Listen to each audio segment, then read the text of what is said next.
What's up, everyone? Today's video is a bit of different. I have been sitting on this one for a while because it's personal and it's not the easiest things to talk about. But I believe in keeping it real. So let's get into it. So picture this: you're scrolling through your phone, and a message pops up.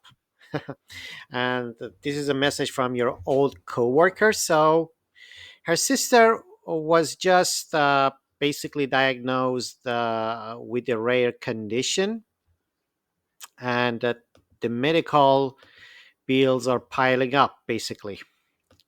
So as you see, there is link into and also there is a link into a funding page asking for help. A week later, you see another one, this time for a neighbor whose house was on fire. So they left their house and their family with nothing, basically. And then a friend from high school later on shares a fundraiser for a funeral after a sudden loss.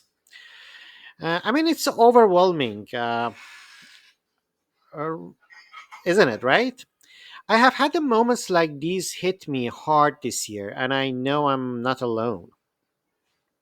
So these situations are quite, I mean, gut wrenching, I would say. And I would never make light of them.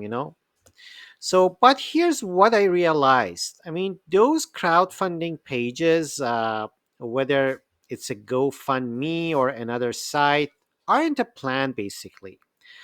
They are a hope, a wish that enough people will see your basically a story and chip it in. And unless you have got a massive network, the numbers don't always add up. I have spent years in insurance, so I think about silent auctions or community barbecues, that kind of things. At these events, you will see most folks donate maybe $25 or $50, or maybe a few generous souls give it $200 if you're lucky.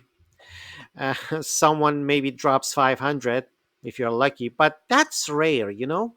Let's say you pull together a huge crowd, let's say 150 people for a fundraiser. If everything, let's say, gives basically $50, and which is optimistic, that's would be like 7,500 for 150 people. That's not enough to cover a major surgery, rebuild a home, or secure a family future after a tragedy.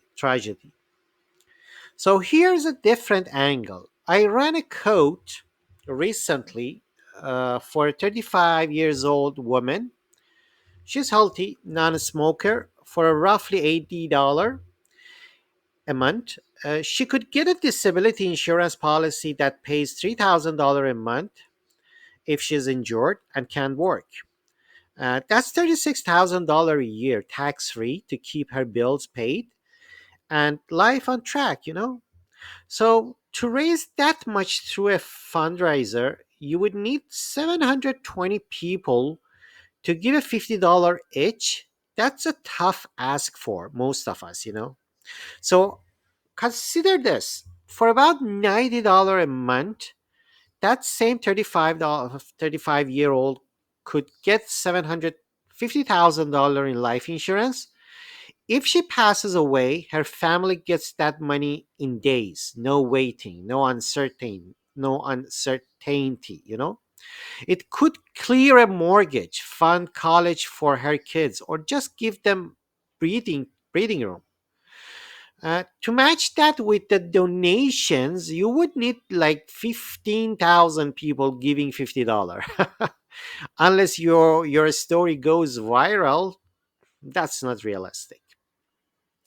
So I'm not here to pitch you anything or a specific kind of product to sell you. My only ask is that you think ahead. Sit down with someone, an insurance agent, a financial planner. Doesn't matter who and who. I mean, and get get the right coverage for your life, for your place. I mean, life insurance, disability insurance, maybe something for even critical illness like cancer or heart disease is still helpful.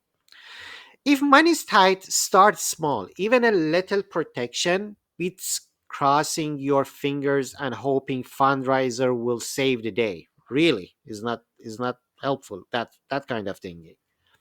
So if you're curious and want to talk it through, my team's always here. Just drop us a message or check out our website. But honestly, go wherever feels right for you. I just don't want to see another crowdfunding link for someone I know, wondering if I could have helped them plan better in advance. Yeah, this is really something that I'm thinking about. So anyhow, thanks for listening. I know this one's heavy, but it's important. Stay well, and I will see you next time.